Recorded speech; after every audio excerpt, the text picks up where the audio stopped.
A Fairfax County woman's tragic death has brought new attention to the link between immigration status and domestic violence. Friends say 28-year-old Anna Membreno felt trapped, afraid that coming forward would put her at risk of deportation. Community organizations are working to change that fear into empowerment this morning. Azure Brown from the House of Ruth is here to explain the services and support available to survivors. Thank you for being with us. I want to start by you explaining exactly what House of Ruth is and what you guys do. Okay, well, House of Ruth is an organization that provides comprehensive services to survivors of intimate partner violence.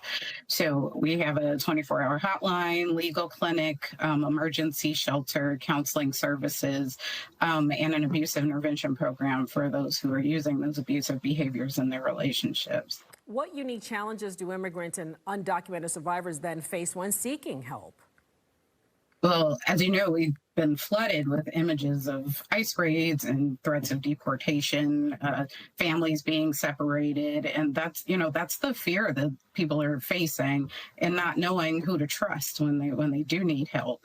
So, we do our best to make, people aware of their rights and, so that they can make a decision that is best for their situation. Yeah, and I want to dig into that a little bit more. So, of course, the fear is there, but how does the House of Ruth ensure that these survivors can access the support they need without fear of deportation, which is what holds a lot of them back?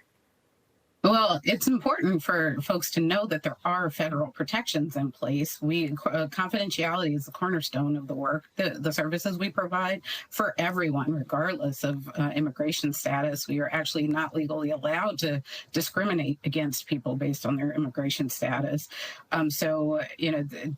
Even anytime somebody is seeking help and they're unsure about their safety level, when they reach out, they may not want to share details of their situation, and we're only asking questions that are relevant to their safety. Mm-hmm. We're not screening for immigration status, and people are in control of how much service provision they engage. And oftentimes children are part of this process, caught in this dangerous situation. How do you address them? What should we know about that?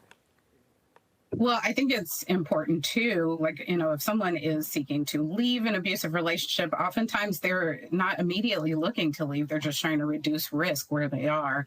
So sometimes, depending on the age and appropriateness for the child, they can be engaged in the safety planning process. But a lot of times their fear is, if my family is separated, what's going to happen to me, particularly in those families where there's mixed immigration status. And I know we're talking about immigrants, particularly in this interview, but this really goes for all survivors, right? And so what should friends or family members do if they suspect someone they know or love is living in fear?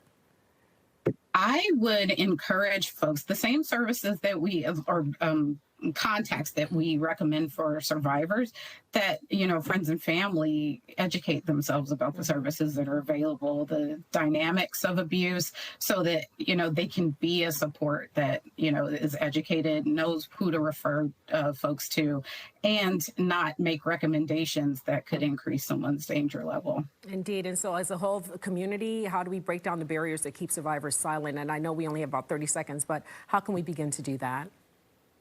I would say the same. Just, listening is an important element of it.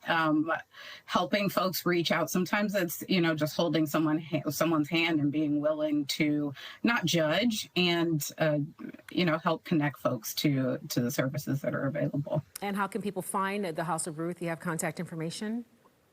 I do. So our website is hruth.org. You can reach our hotline at 410-889-7884. Whether you are a concerned friend or family member or a survivor of abuse yourself, you can find us on Facebook and Instagram. And we also have a chat line that you can link to through our website. Azure Brown with House of Ruth, thank you so much for the insights this morning. I know a lot of people out here have been helped with your words. Thank you. Thank you. 8:16 right now, still ahead. A new name enters the field for D.C. Council. After the break, we are live with Congressman Oye Owolowo for a closer look at his campaign.